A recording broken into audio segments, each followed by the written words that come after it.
Are we forgetting this is a primetime game with Kirk Oh Cousins at quarterback? no!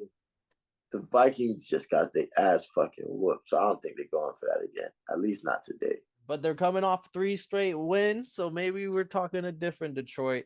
We got some big spreads to talk. We got some prop bets to drop. But let's get into it.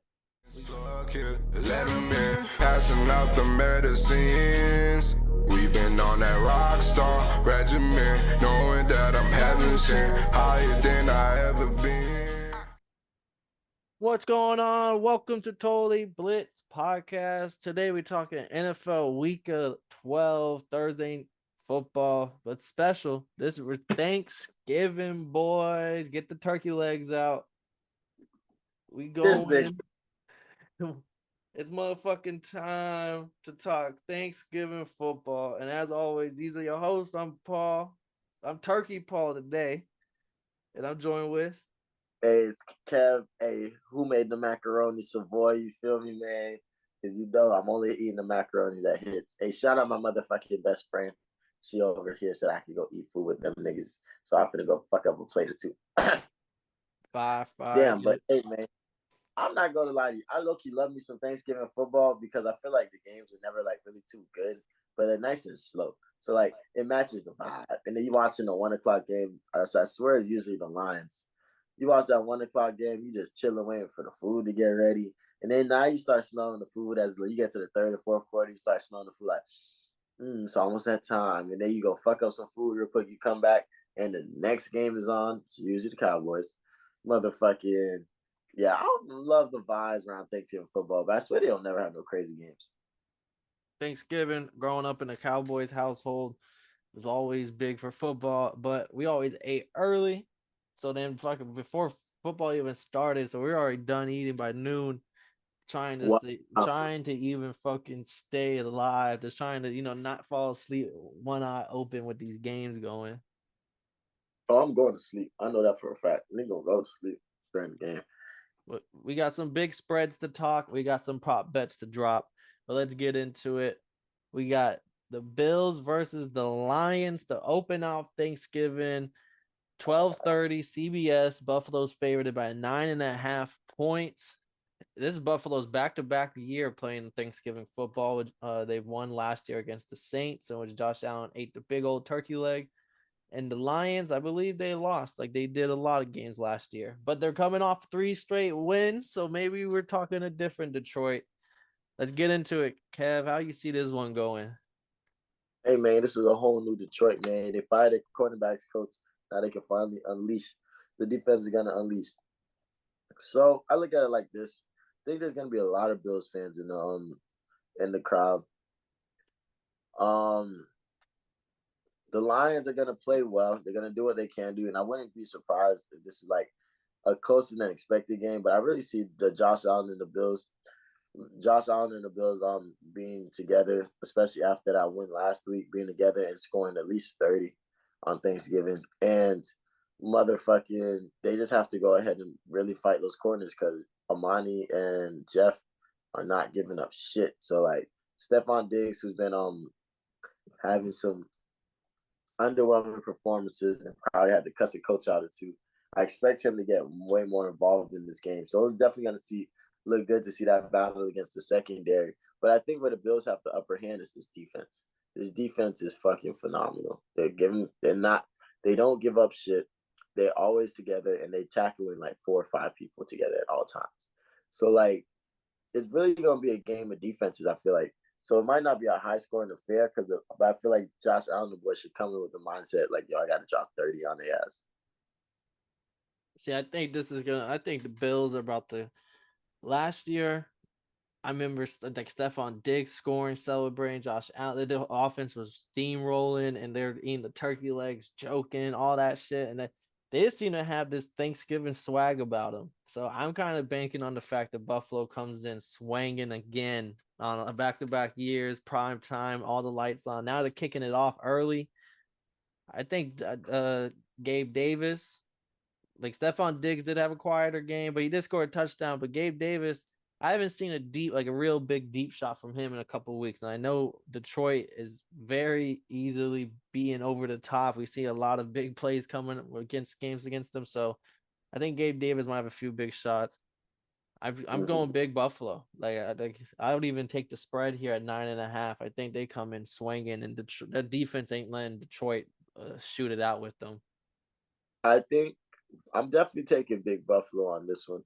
But like you gotta remember, we're talking like last year, Amani did pass out the plates to all them boys after he got that pick. I swear on maybe Aaron Rodgers. Nah, I don't know who they played last year.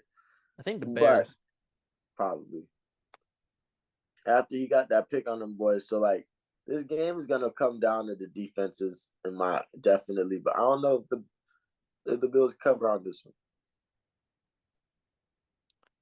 All right, well, shit. On to our next game. Oh no, actually, I got a couple props. I forgot. I'm going all in on Gabe Davis. Over 54.5 receiving yards, and Gabe Davis's longest reception over 22.5 yards. I think we're gonna see a big shot.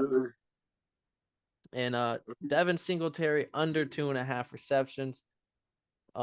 James Cook is getting more involved, even though I don't think he's gonna be all that great. He's still a good receiving running back. And they also traded for Nyheim Hines, who's slowly getting adjusted to the offense. And Nyheim Hines is, pass catching back god right now. So Devin Singletary under 2.5 receptions. Next game, Giants. Hold on. I got one question. Right? So Brian Daboll's gone. Yep, Ken Dorsey. I wanted to ask you this last week, but I felt like it wasn't fair to ask after coming off of 2 losses.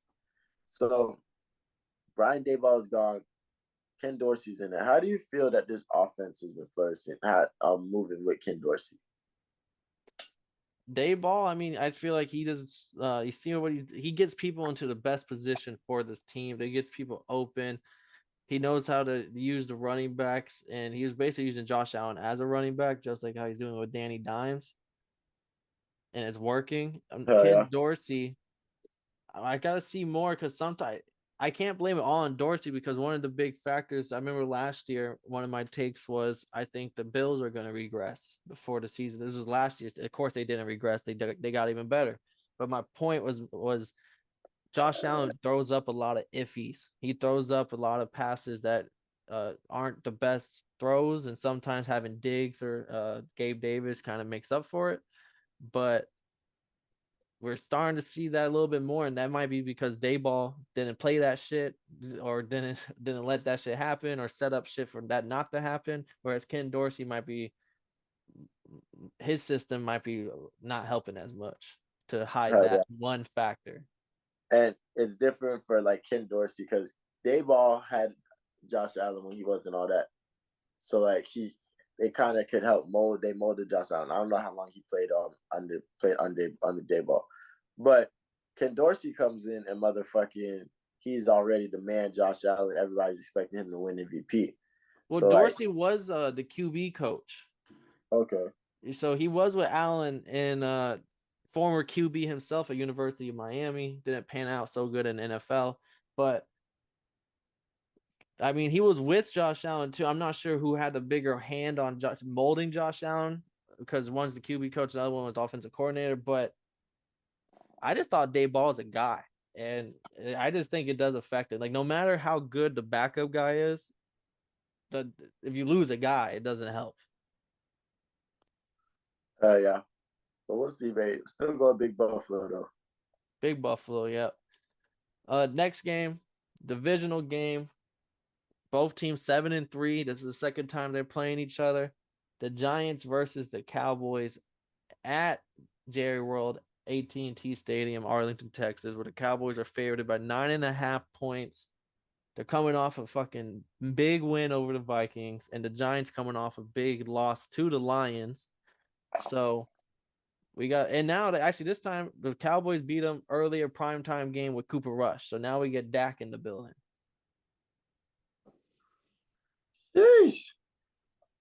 Oh man, see, look, you would think it would be easy to say like, yo, Saquon is gonna eat on this defense, but this defense didn't let Dalvin Cook do shit last week. So I really couldn't say that with a straight face. After watching the Lions stuff, Saquon, it's tough. I think with Brian Daboll, I think they're gonna make a lot of good adjustments from last week, and especially after already playing these dudes. So the game's gonna be close, but just and something burning in me would if I was a betting man, I would take them with the points because that's a lot of points. But this Cowboys team is rolling. They feel fucking great. Their pass defense is insane. Their pass rush isn't the same. Yeah, you can't bet against the Cowboys on nothing yet right now. And it's just a divisional game, so this shit not only matters, this shit matters when it comes to the playoffs too. So yeah, the Cowboys are coming. Mike McCarthy and the boys are coming in ready to fuck some shit up. And I think it's because they got that sour ass loss to the Packers. So like ever since then, they're not gonna play. They're not playing with nobody after this. Yeah, and I mean everyone's healthier now. Dak is back. Dalton Schultz is healthy. Fucking Zeke is healthy again. He was out for a game or two.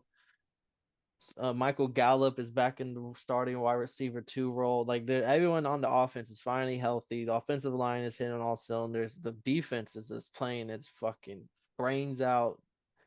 There's no way I could not take the Cowboys here. Even though the Cowboys on Thanksgiving, I think they're like 1-9 in their last 10 against the spread. So they don't cover spreads. There's a big spread. I think Cowboys still end up winning just because remember last time I think the Giants were favored against the Cowboys, where the Cowboys won with Cooper Rush, and the whole reason why I took the Cowboys was because Parsons. I said that there's gonna be a pick six probably. It wasn't a pick six, but I believe there was like a fumble that was a touchdown, so it was close. But the defense fucking played this plays insane. Like the Giants offensive right tackle Evan Neal's still hurt, the rookie, and their third stringer who's been splitting reps with the backup. He just got hurt last game, so now the right side is completely hurt.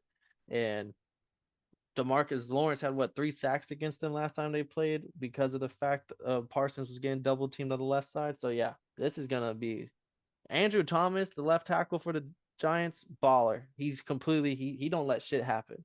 But last time they played, that was when Parsons was going up the middle, going on the other side. They were starting to move him all around, and it was too much for this O line. So yeah, Dallas big here. I don't want to get chalky because I already said 9.5 for Detroit, but I think this is a perfect. I'll take the 9.5 again, bro. I think Dallas comes out and they put up with like another 30 points. I respect it. It's very, very possible. I got Dalton Schultz over 37.5 receiving yards and over 3.5 receptions. That Dak's got, he gets like 8 targets a game when Dak's at quarter. It was a top 5 tight end like last year in like every stat: touchdowns, yardage, receptions.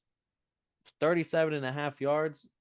I just feel that is way too low. And 3.5, all he gets 4 catches. Yeah, he definitely do that. Mm-hmm. Daniel Jones under 194.5 passing yards. We just saw what that Dallas defense did to Kirk Cousins and Jay Jettas. Jettas had 33 yards. Cousins had 105 total yards. And Daniel Jones 194.5. Yeah, way under. And they're in Dallas. I feel like this game is gonna be a lot closer than as being believed. But I'm gonna take the Cowboys on this one. They're rolling. They know that they need this game, especially when it comes to playoffs. And it's so much better to be 8-3 than motherfucking 7-4. Facts. But those are my 3 props for that game, and then jumping into the prime time Thursday night football game.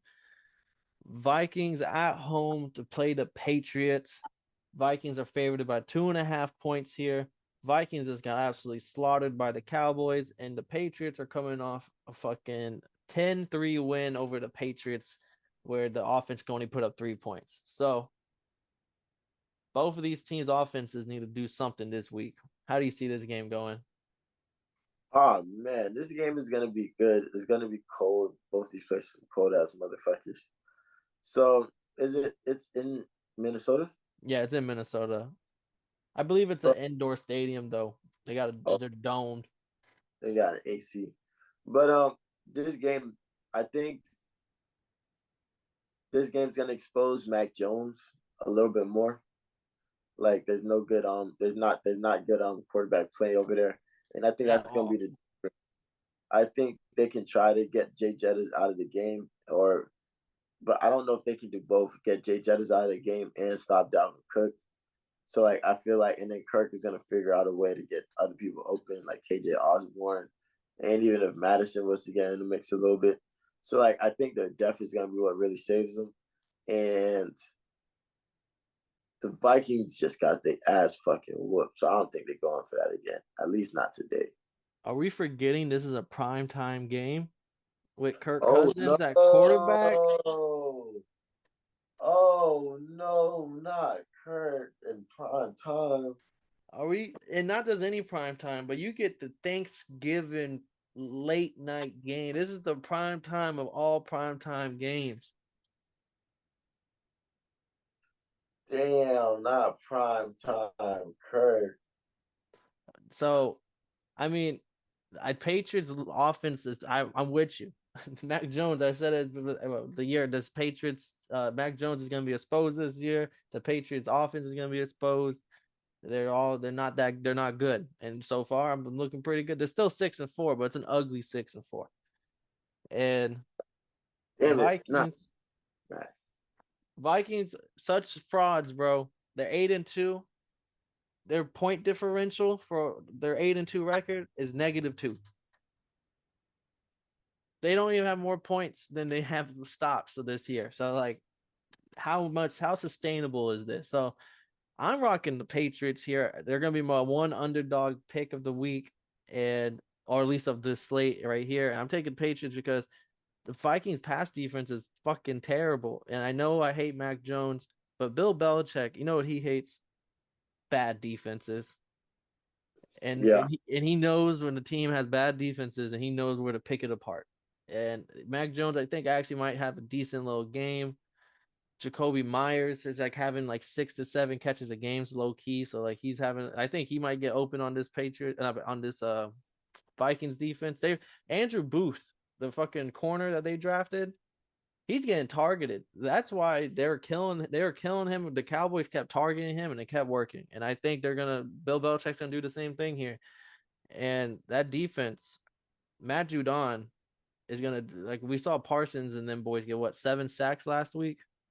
I think Matt Judon and them boys, like, they just came off of like a 5-sack performance against the Jets. So I expect Kirk Cousins on prime time to be running for his life. So I guess I'll change my fucking pick. We're going dogs, man. Damn it. I forgot it was prime time Kirk Cousins. it's bad. Yeah, it's it's bad when I'm picking the Patriots. God damn it. But we'll see, man. Maybe Kirk can prove us wrong and do something because this team does not have time to start losing now. They're in a division they can easily win, so they need to take advantage of this shit and really try to get that first round bye. Like they remind me of the Titans of last year. Yeah. I mean, I got 3. This is my last 3 props. I've had 3 for every game. It's actually, I'm gonna put 4. I'm gonna add a prop that's not even on here. I got Hawkinson over 4.5 receptions. TJ Hawkins is getting like 8 targets a game since they traded for him. Kirk Cousins likes him. Ramon Stevenson over 3.5 receptions. I mean, he's the same thing. So he's getting like 7 targets a game. With Mac Jones is gonna be passing it here and there, and he loves the running back Ramon Stevenson. He's a fucking tank. And Dalvin Cook under 16.5 carries. That defense is gonna be keeping him in a box, and I think they're gonna be losing, and they're gonna have to be throwing. I was say you think they're gonna be playing from behind like that? Yeah, that's why I didn't take the yardage, because he could pop off like a 50-yard run randomly, and it kind of kills everything. But I don't think he gets the ball 17 times. I think last week he had 14, the week before 10, the week before 12. So like sometimes he doesn't get the ball, and I think this is gonna be one of them. And my last prop that I just added in the last second, Kirk Cousins anytime interception. I didn't get it last week, even though the Cowboys dropped one. The Patriots dropped 3 against the Jets last week. I don't think they're like. I think they're putting some glue on their hands this week, and I think they'll get one on primetime Kirk. Oh, this shit is crazy. I believe it too. But damn, that's it for the Thanksgiving picks. That's all 3 games. Hey man, niggas, I'm finna go in that bitch and I'm about to be fucking up some turkey and watching some football. And it don't get no better than that, man. But in the meantime, we appreciate y'all for watching again. If you didn't know, I don't mind telling you again that I'm in this bitch with Paul Pick'em winning content. My name's Kev Waterboy, some boy. And this has been another episode of the Totally Blitz Podcast. Now, while you and all the motherfuckers around you is waiting on food, don't forget that you's a beat. I got a problem with